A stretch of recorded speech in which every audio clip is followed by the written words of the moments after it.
Hello, here's your wonderful Elgin, beautiful watch. And these cuff bands and in this style are really popular. So I like this band, and let me tell you a couple things about this band. First of all, it is brand new, and once you get it on and you form it and it starts to get some warmth in it, it'll fit your wrist. And so the other thing I want to talk about is when you go to put it through the loop, once you get it, because it is new, but this leather is very soft. So if you don't worry about manipulating it the first few times you wear it into the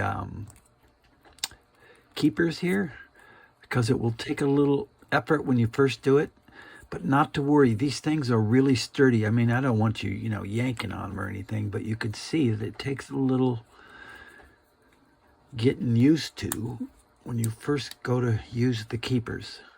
But once you start using them, and I've never had anybody come back, and I've actually had a couple where they say it tore on them. So you can see how I manipulated that into the first keeper, and you're going to put the second one like that. So there you go. And there you go. That's the story on that.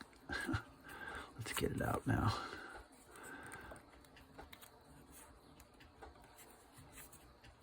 Okay, there you go. So that's that on the band. Let's start with the watch. And I want to point out that what I did was set the crown and everything so you have a nice amount sticking over the side of the band here on the side. So it's going to be easy to get to.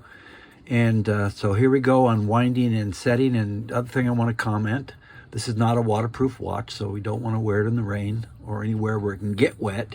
Doing the dishes, something like that, I'd go ahead and take it off. There you go. So, winding, let's start off with that. So, being not a modern watch, and this is how I prefer to see it wound. In one direction only, and instead of back and forth like that. So, we're going to just do a slight push in on the crown. You actually won't feel the push in. I'll keep that thing out of its way.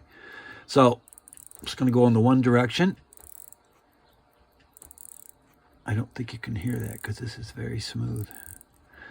So one direction until it stops. And there we go. It stopped. You can see the white there on my knuckle. That's all you need to do.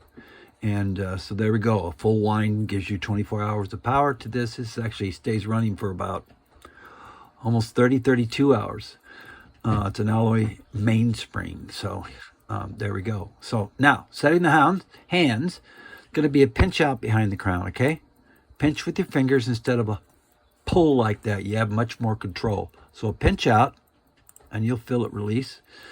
And then when you set the hands, you want to move them in the forward or clockwise direction.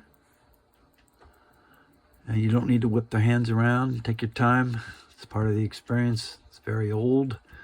And these are just the good ways to do things to keep everything operating the way. And then a pushing on the crown. Okay? I'll do it one more time. And then push it in on the crown. It's a nice solid click. There you go. And it's beautiful. And thank you very much for giving her a new home.